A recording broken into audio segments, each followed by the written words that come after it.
Viewers, welcome to another new video. আরও একটি নতুন ভিডিওতে আপনাদের সকলকে স্বাগত জানাই। আজ আপনাদের সামনে আলোচনা রাখবো কেন্দ্রীয় বাজেট মানে 2024-25 অর্থবর্ষের পূর্ণাঙ্গ বাজেট নির্মলা সীতারামন দেশের অর্থমন্ত্রী প্রকাশ করলেন, সেই বিষয়ে আপনাদের সাথে আলোচনা রাখবো। আমি আরেকটি ভিডিওতে কেন্দ্রীয় বাজেটেরই একটি পার্ট আলোচনা করেছিলাম, কর্মসংস্থান ও ছাত্রছাত্রীদের জন্য কি বিশেষ ব্যবস্থা রাখা হয়েছে, সেই সকল বিষয় যথাসম্ভব আমি আপনাদের সামনে আলোচনা করার চেষ্টা করেছি।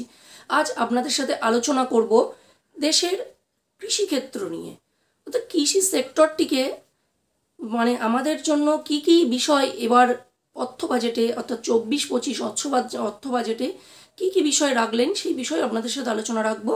আপনারা ভিডিওটি প্রথম থেকে শেষ পর্যন্ত দেখবেন, তাহলে আশা করছি আপনাদের চাকরির ক্ষেত্রে অনেকটা সুবিধা হবে ও সর্বোপরি দেশের একজন সাধারণ মানুষ হিসাবে আমরা কি পেলাম, সরকার আমাদের জন্য কি ভাবলেন, সেটা সর্বোপরি আপনারা বুঝতে পারবেন। চলুন ভিডিওটি শুরু করা যাক। অবশ্যই ধৈর্য সহকারে প্রথম থেকে শেষ পর্যন্ত দেখবেন। দেখুন, এবছর কেন্দ্রীয় অর্থ বাজেটে কিন্তু বিশেষভাবে জোর রাখা হয়েছে কর্মসংস্থান। আমি আগের ভিডিওতে বলেছি যে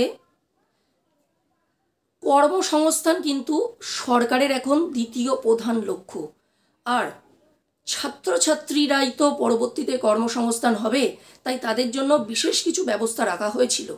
আর দেশের কৃষি অর্থনীতির মূল ভিত্তি, আর ভারতবর্ষটা কৃষি প্রধান দেশ।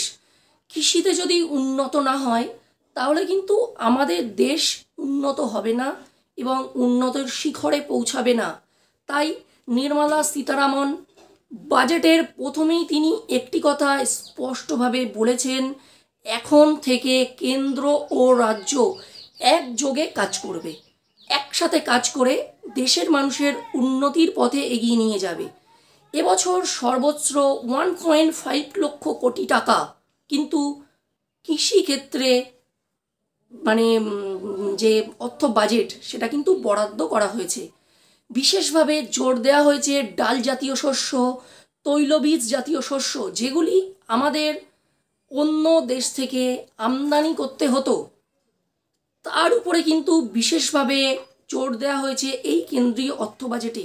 সুতরাং একটা কথা আমি আপনাদেরকে বলতে পারি, এখন থেকে কিন্তু এই সকল জিনিস মানে ভবিষ্যতে আর আমদানি করতে হবে না, আমরা রপ্তানি করতে পারবো এবং এই সকল জিনিসপত্রের দাম কমবে আমরা মনে করতে পারি। আর কৃষিক্ষেত্রে গবেষণাগার তৈরি হচ্ছে। আমরা এই দেশেই দেখেছি সবুজ বিপ্লব, ডক্টর বোরলগের নেতৃত্বে যে সবুজ বিপ্লব হয়েছিল, আবারও সবুজ বিপ্লব হতে চলেছে। কিন্তু আগের সবুজ বিপ্লবের একটা কথা আমি উল্লেখ করে দিতে চাই, আগের সবুজ বিপ্লব কিন্তু কেবলমাত্র দুটি রাজ্যের মধ্যে সীমাবদ্ধ ছিল, এবার কিন্তু দুটি রাজ্যের মধ্যে সীমাবদ্ধ থাকবে না। বিশেষ করে নির্মলা সীতারামন বলতে চেয়েছেন উত্তর পূর্ব ভারত, তার মানে কি বিহার, আমাদের রাজ্য পশ্চিমবঙ্গ, ওড়িশা, এই বেল্টের উপরে কিন্তু জোর দেওয়া হবে এই অর্থ বাজেট থেকে, তেমনটাই আমরা বুঝতে পারছি। আর কি দেখুন, বলেছে সবজি, বর্তমান বাজারে সবজির দামপত্র আপনারা বুঝতেই পারছেন, সেই জায়গায় দাঁড়িয়ে সবজির একটি চেন তৈরি করা হবে, এটি বলয় আকারের মাধ্যমে আমাদের কাছে এসে পৌঁছাবে, সেমনটা বিষয়টাও কিন্তু এই বাজেটে তুলে ধরা হয়েছে। আর কি বলা হচ্ছে যে গবেষণাগার তৈরি হবে, তাহলে কি হবে, তাহলে একটি জায়গায় সীমাবদ্ধ না থেকে যেমন সবুজ বিপ্লবটা হয়েছিল সেখান থেকে কিন্তু ডিসপ্লোট ছড়িয়ে যাবে, সুতরাং অন্যান্য রাজ্যেও এর প্রভাব পড়বে তেমনটাই মনে করা হচ্ছে এবং এখান থেকে কিন্তু অনেক পরিমাণে কর্মসংস্থান বাড়বে। আর ডাল জাতীয় শস্যের উৎপাদন বাড়ার জন্য কি হবে, তেলের দাম, ভোজ্য তেলের দাম কিন্তু কমবে, এটা আমরা মনে করতে পারি। আর হর্টিকালচার বা উদ্যান কৃষি বা বাজার বাগান কৃষি, তার উপরেও কিন্তু বিশেষভাবে জোর দেওয়া হয়েছে।